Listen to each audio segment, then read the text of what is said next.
When I worked in business analysis, I just remember becoming almost invisible.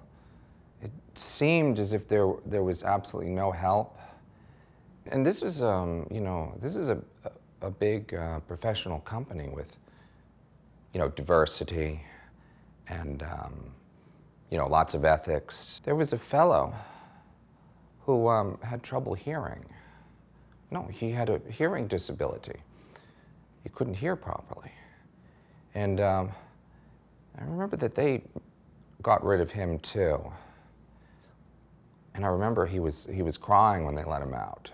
Maybe I should have been paying more attention to what was going on around me, but it just seemed like, it just seemed like a horrible thing to do. And he was a good worker. I don't understand it. The last couple of years that I was there, I started having lots of difficulties. I was always going in and out of the hospital. I would sleep all the time and never have any energy and never wanted to do anything and I had absolutely no interest.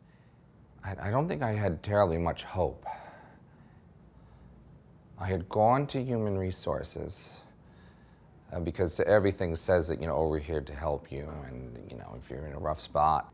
At first they appeared to be very friendly and helpful. You're called into meetings and then there's 8 people in another office somewhere on a conference call and they're asking you all these personal questions. It's horrifying.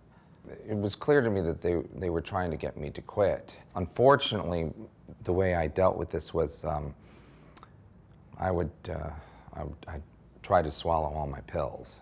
No, I did. I really struggled very, very hard until I came to the center here. Things like meditation and breathing exercises.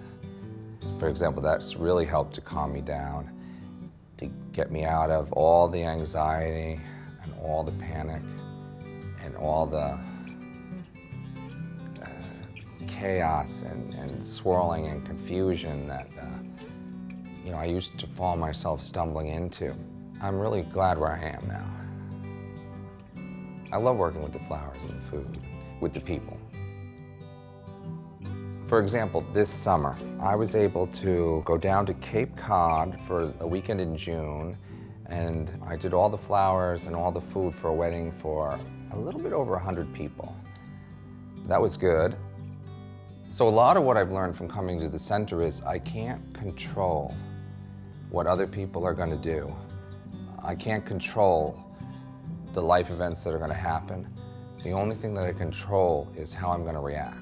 I can be in a bad situation right now, and then I can just